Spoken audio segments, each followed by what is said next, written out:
Ladies and gentlemen, you are tuned into another episode of the Paul Leslie Hour. And now your host, Paul Leslie. Hey, it's me.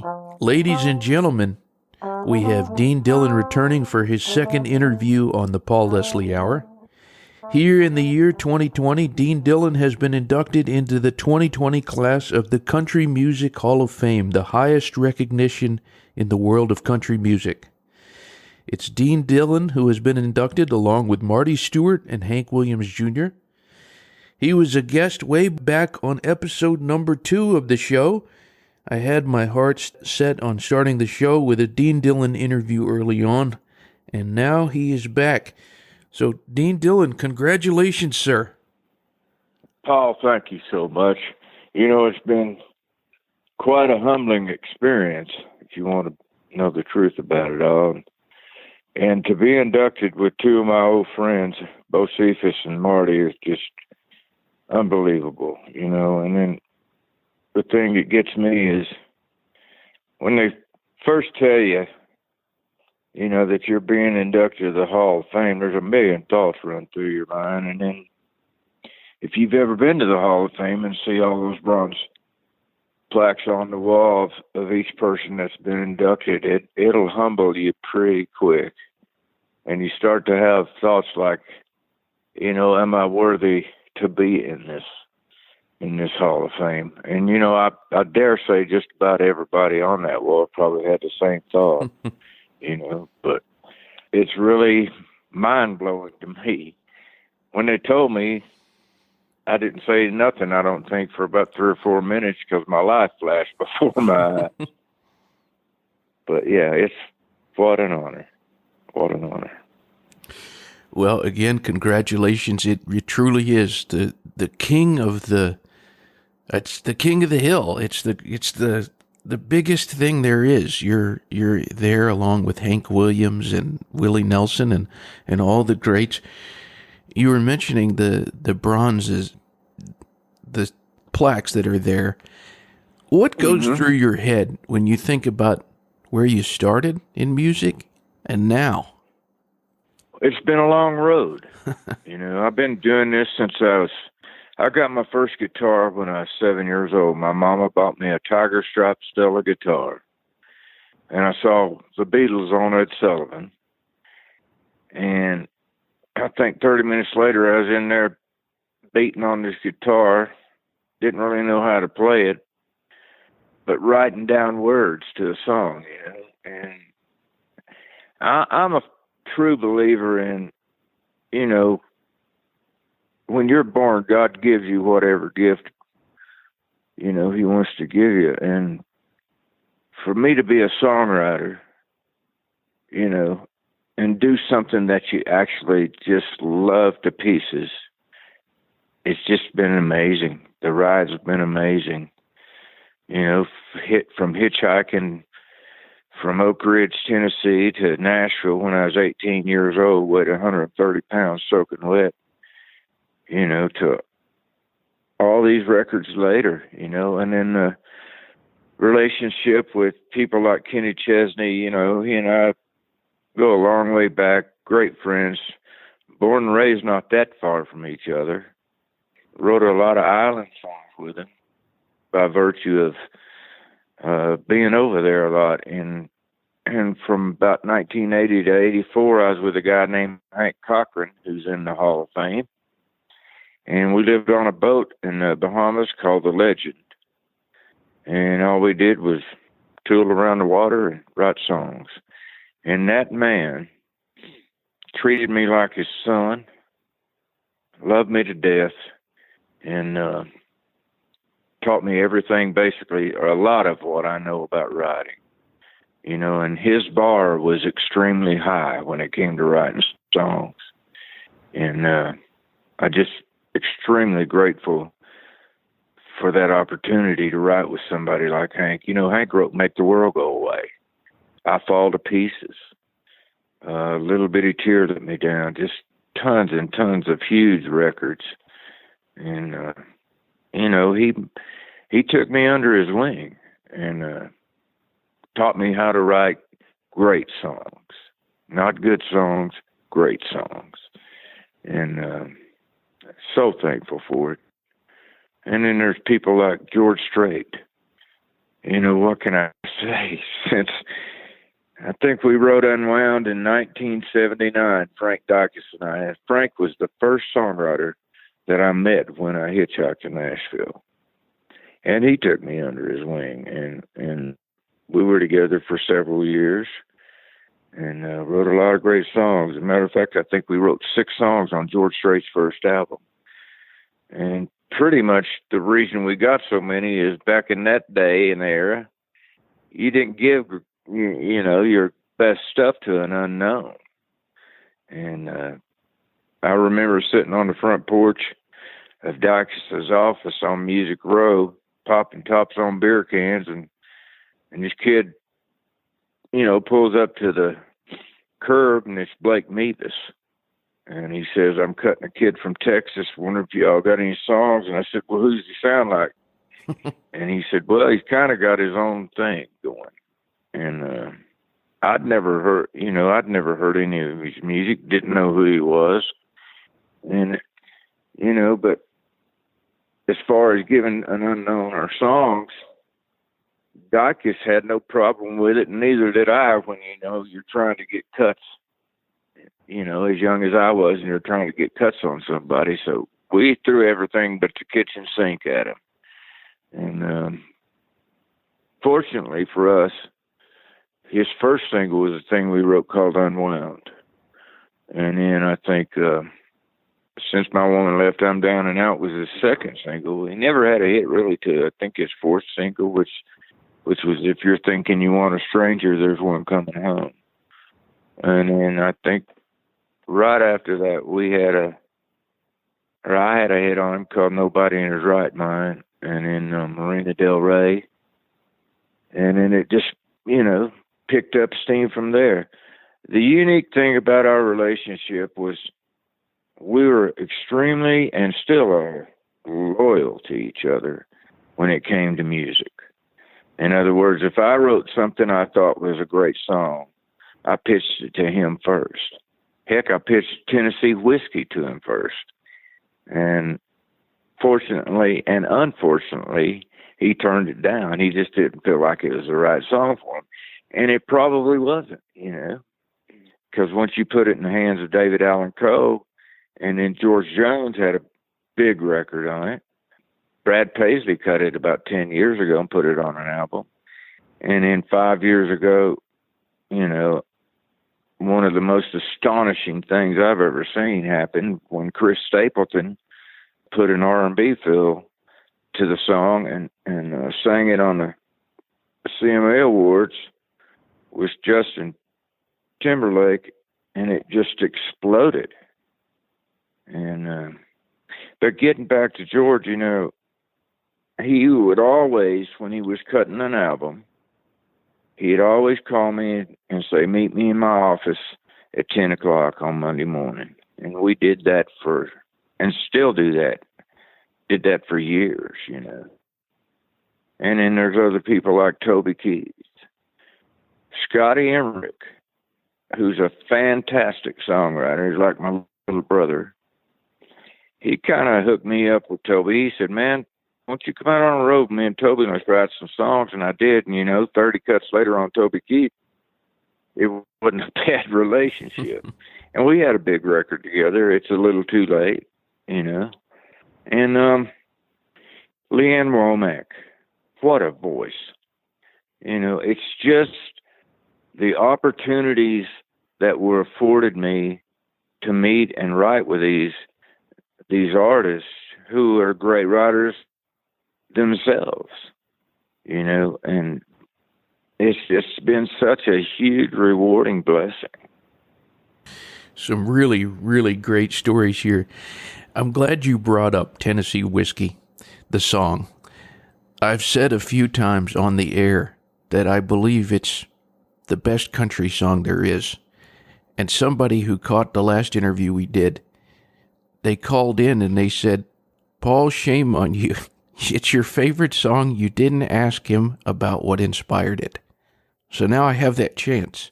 What inspired one of the greatest country songs ever, Tennessee Whiskey? You know, I had heard about this songwriter by the name of Linda Hargrove. And she had written a couple big records for Olivia Newton-John. One of them being Is There Anybody Out There Who Can Shine? And then she had a few more hits on her. But I'd heard about her in Nashville, and quite honestly, you know, I didn't know any girls that wrote songs. You know, there were some, but I didn't know any of them. So I decided to go see her play at the Bluebird in Nashville one night. And get there, and she does her set. And after her set was over, I introduced myself to her. And we got to talking, and I told her about this idea I had called Tennessee Whiskey. I think I had the chorus written to it. It was all I had. And I asked her if she'd be interested in finishing it up with me. She said, sure. So we took off to her house, but not for what everybody thought we were going for. But got to her house at 4 o'clock in the morning, sat there and wrote that song in about an hour and a half. And like I said, you know, I pitched it to George, and he turned it down. And then David Allan called me, David Allan Coe, said, man, I want you to hear my cut on your song. And I drove up to his house in Hendersonville, and David, quite honestly, had a great record on it. And then I think it was not long after that, maybe a year or so, that Billy Sherrill, the producer, cut it on George Strait. And it languished at number 2 in the charts for 6 weeks. I'd pick up Billboard charts, number 2. 6 weeks in a row it did that. All because of a song called If I Said You Had a Beautiful Body, Would You Hold It Against Me? And, man, you couldn't turn the radio on any station without that song playing. It was so hot. David and Howard, you know, just hit a grand slam with it. And it kept us out of number 1 for the longest time. And finally, I think the 7th week, we got in 1 week at number 1. But, you know, I don't begrudge the Bellamy Brothers anything, because those guys are insanely, incredibly talented. And great guys, too. Just wonderful people. So that's really the story behind that, you know. And about 5 years ago, I get a call from a friend of mine named Ronnie Bowman. And Ronnie is the Elvis of bluegrass. If you've ever been to the Bluegrass Awards or seen the Bluegrass Awards on television, you're going to see Ronnie Bowman. Incredible talent. And he and I had been writing a bunch together in a little more slanted country, obviously. I'm not much of a grasser. But anyway, he called me up, and I picked up the phone, and he's got his phone stuck to a speaker in a studio. And they played me Chris Stapleton singing Tennessee Whiskey, and I was floored. I loved it. I absolutely loved the way he did it. You know, and Stapleton is scary good singer and writer. You know, Chris had written a bunch of number 1 records for other artists before he really got, you know, his own deal and took off. But to show you how powerful that version was of Stapleton's, they had put that song out in June of that year, and between June and the CMA Awards, they'd sold 30,000 records. Between the night that he performed it on the CMA Awards with Justin Timberlake, from that night till the first of the year, and those awards are usually held, you know, right around November. first part of November. From that night till the first of the year, it sold 1 million records in like a month and a half. And I think it's last I was told it's over 6 million sold. And in this day and age, that's pretty incredible. But it's, you know, again, I go back to Stapleton. His voice is just incredible. I remember the first time I sat down and did a writer's night with him. I really didn't know what I was getting into. Leanne Womack called me and said, "Hey, I want you to come and play a writer's night for me at this CMA Fest." And I said, "Sure." I had no idea who was going to be on the show. And I get there, and it's she and I and Stapleton and somebody else. I think maybe Kerry Kirk Phillips. I can't remember all of it, but when he opened his mouth and sang, and I'm up next, you know, I'm going to follow him. Well, he sings a song, and I'm like sliding under my table, you know. It's hard to, you know, when that guy sings, it's being sung. When this old cowboy here sings, it's a good stab at it, if you know what I mean. But just an incredible, incredible talent. And he and his wife are two of the most special people in the world, just beautiful people. You know, and I've just been so fortunate to get to hang out with people like that, you know, writing songs. Would you say that Stapleton recording of Tennessee Whiskey, would you say that is the cover of one of your songs that surprised you the most? Oh, yeah, absolutely. But, you know, I'll say this.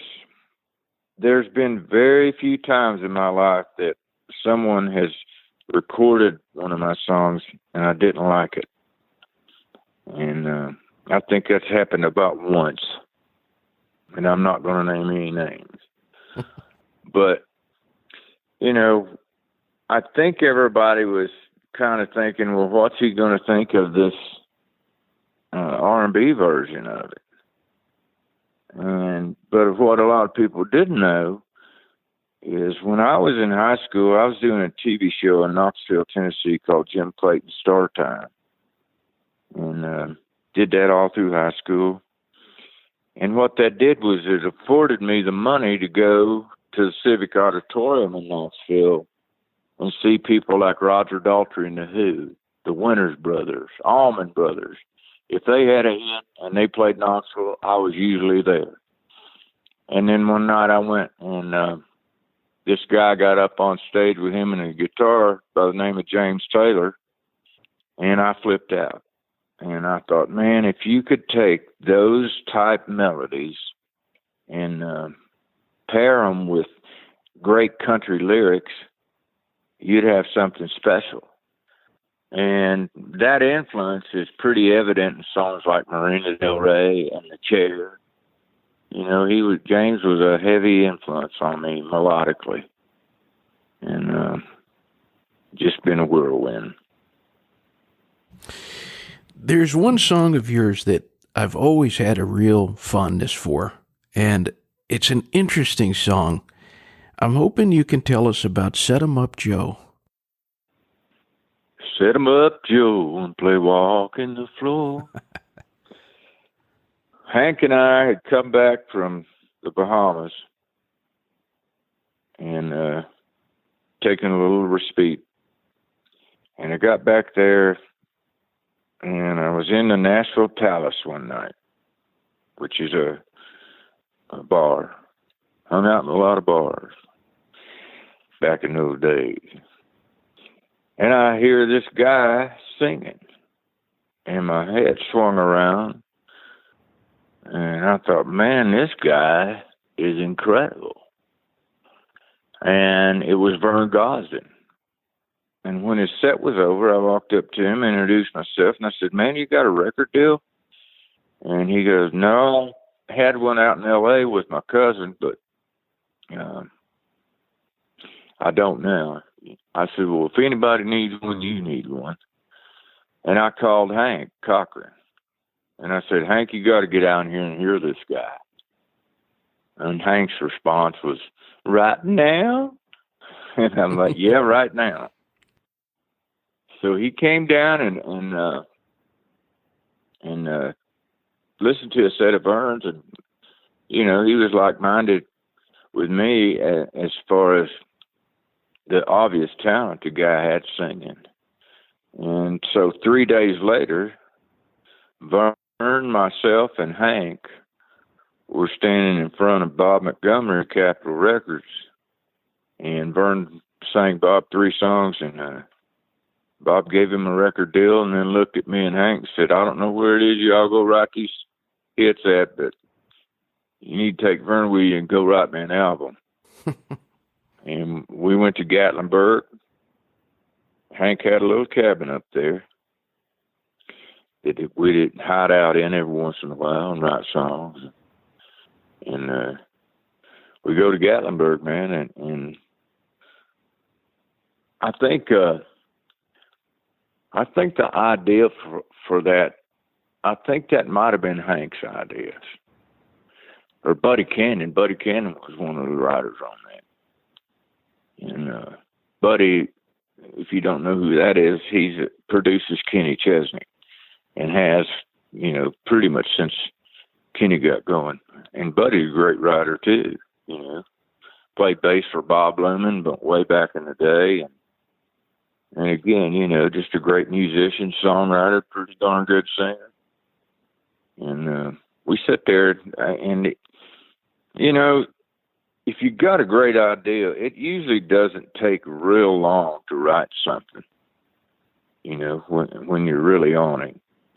And again, I think it took an hour and a half to write that song. And then when you got Vern sitting there, the artist, it's a lot easier to sit down and write with these artists than it is to play a guessing game.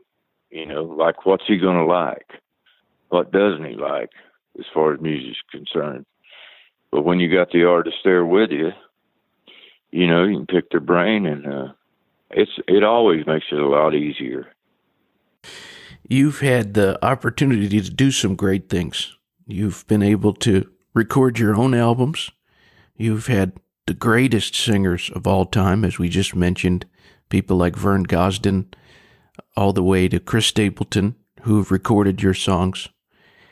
You've been able to travel to unique places. Is there something that you want to do that you haven't yet? I want to take my wife to Ireland and Scotland and do a little tour over there. I'm of Irish descent, and I've been to England, never have made it to Ireland, but I want to go over there and take my wife over there and just hang out for a month and see the country. And what's funny is, to make a real long story real short, I never met my dad till I was 34 years old. I met him. He's up near Gatlinburg, Tennessee, living there. Find out where he lives. Go up there, and we meet. And he says, "You want to go for a drive?" And I'm like, "Heck yeah." We go for a ride up to Gatlinburg, Pigeon Forge. And we pass the cemetery. And he looks at me and he says, "Your grandmother and grandfather are buried in that cemetery." He said, "Your grandfather was a guitar player and a singer, and your grandmother played pipe organ in the church." And, it answered a lot of questions. Like, where did I get this from, He told me about all that, and I was born Larry Dean Flynn, Flynn. So that's where the Irish comes from. And then when I signed with RCA Records back in the mid-70s, I think, Jerry Bradley, who's in the Hall of Fame, Country Music Hall of Fame, signed me to my first record deal. And he had let me back up a little bit. I was adopted again when I was 9 years old, and they changed my name to Dean Rutherford. Well, Jerry Bradley had a hard time pronouncing Rutherford. He'd call it Rutherford or something, you know. And so I'm in his office one day, and he said, "Man, I want to change your name." He said, "I can't pronounce that darn Rutherford." And he picks up the phone book, and he liked names with two of the same letters in them. You know, Waylon Jennings had two N's in it, whatever. And so he picks up the phone book, and he goes, "Dean Dillon." And he goes, "That's your name." And I'll be honest with you, I didn't ride Rutherford too much either. And I said, "Man, I love that." And the following year, I had my name legally changed to Dillon. So that's how that got done. Huh. I always wondered about that. I'm glad you told us about that. This time that we're in this year of people being separated from each other, has this been a more prolific time for you? Has it been a difficult time, or what's it been like? It's been a mixed bag, really. In the beginning of COVID, like almost everyone else, no one knew really what the dangers of COVID were, other than the Chinese, and they wasn't about to tell anybody, you know. And then they spread it all over the world. It comes to America, our president doing the best he can do, you know, trying to get all the information he can about it with Dr. Fauci and others. And once it became apparent that this was something, if you're in your 60s and above, you do not want to get, then it shut my wife and I down. I have a 40-foot fifth wheel that I toured with, and it's parked in our old farm in Tennessee, and we spent the first 3 months in there, and I never left. Thank God we had plenty of room out in the country to roam around in, but as far as going to town, I've been around people just would not do it. And then as time, even my children were afraid, you know, to come around Susie and I, because they didn't want to surprisingly have COVID and then pass along to either one of us. So I didn't get to see I've talked to my kids a lot on FaceTime, but I didn't get to see them, you know, at all for a while. And I had a grandson born during that time, and it was tough. You know, you want to hold them babies as much as you can. But yeah, it's been, I hadn't written anything since April, mainly because we've just been locked down. You know, I think I tried to Zoom a few songs with a couple of the writers, and that just did nothing for me. I mean, I'm the kind of guy that's got to be in the room with the person I'm writing with so we can pick each other's brain. You know, mental telepathy goes a long way when you're a songwriter. And just had no desire to write, and was really, you know, like a lot of people, just overtaken with this COVID thing, man. Afraid to go anywhere. My wife did the grocery shopping. Didn't want me to go, you know. And it's been tough. It's, you know, it's swung around a little bit in the other direction now. You know, when you see what the end result is, as far as the numbers are, and if you're careful, you know, you're not going to get it. But you got to be darn sure, well aware of your surroundings. So we're just holed up on our ranch in Colorado now, in Gunnison, and it's actually pretty nice here because I think this morning it was 48 degrees. I think the high today is about 73. But it's been hot here this summer, extremely hot. You know, for where we live, we're 7,718 feet above sea level. and it's 89 and 90 degrees during the day, and has been for like the last 2 months, and that just doesn't happen out here. I want all the listeners to go to deandillon.com. It's DILLON. And my last question.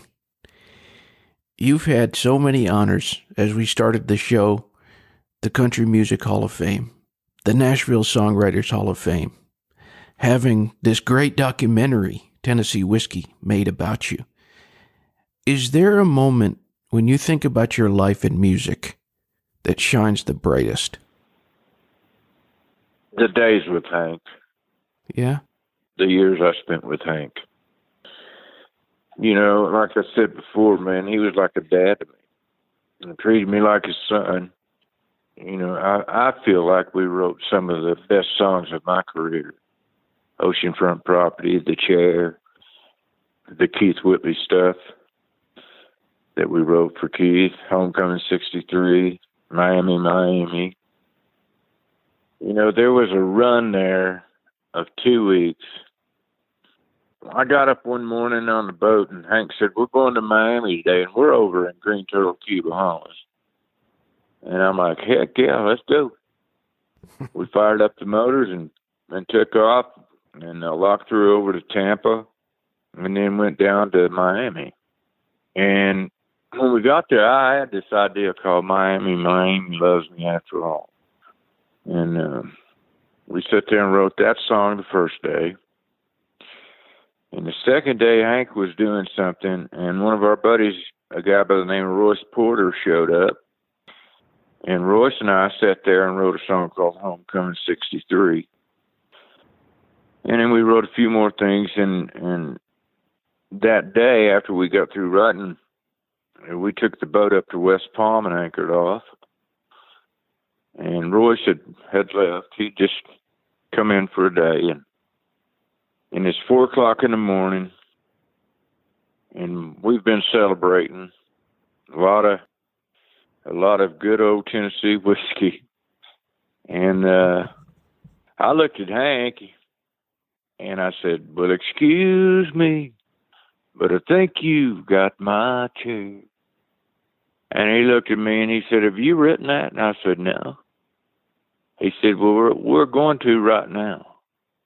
And we wrote The Chair. It took a little while with The Chair.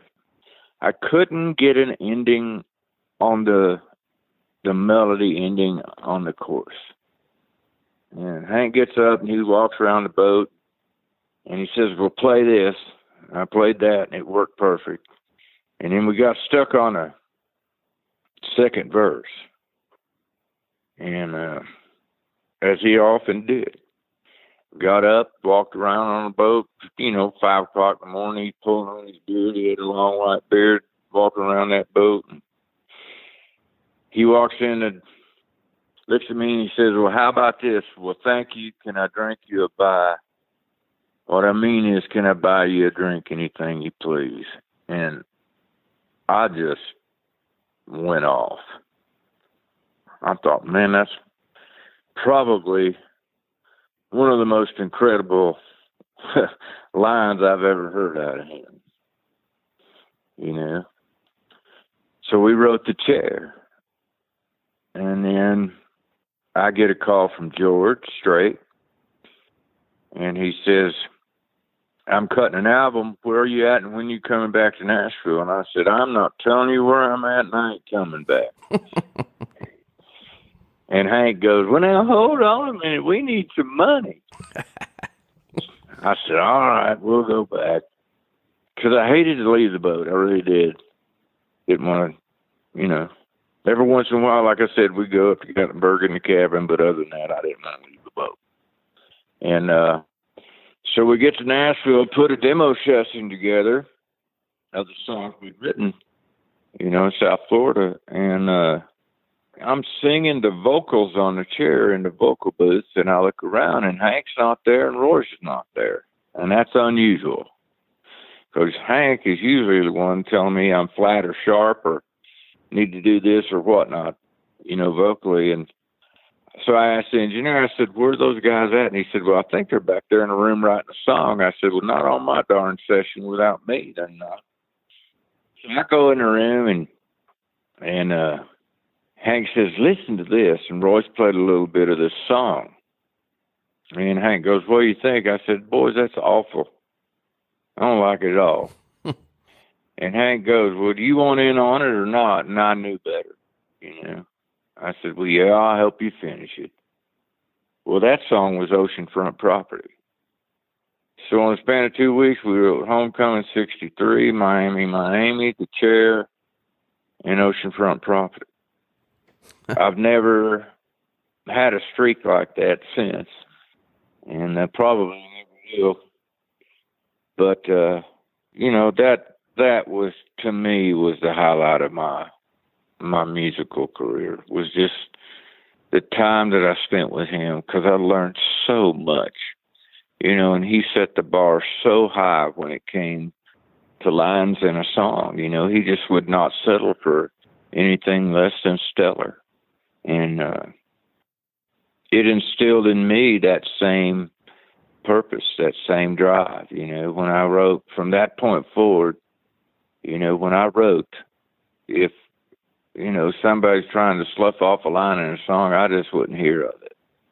You know, we'd sit there and beat it till it came, you know. Well, Mr. Dillon, I really, really appreciate you sharing with us. Well, man, it's been my pleasure to be here, for sure. Good to talk to you again, Paul. Absolutely. You're a great teller of tales. I enjoy hearing what you have to say. Again, congratulations on induction into the Country Music Hall of Fame. You know, it just, I keep coming back to it. It's just so humbling. You know, you never dream of anything like that, especially being a songwriter, you know. But I'll say this. I'm glad they voted me in. It's been a thrill of a lifetime, man, and they don't know the date on the induction ceremony yet, but that's usually in the fall. But until we get rid of this COVID, they're going to put it off until we can do it right. You know, they don't want to slide myself and Bo Cephas and Marty at all. We're just going to wait till things die down and it's feasible and plausible to do it. So, and I'm good with that. You know, I can't wait, but I can wait. You know what I mean? But again, Paul, thank you so much. It's always good talking to you, my brother. Thank you, sir. And God bless you and stay safe. God bless you. And tell Susie, thank you so much for helping set this up. Will do. All right. Have a great one. Until next time.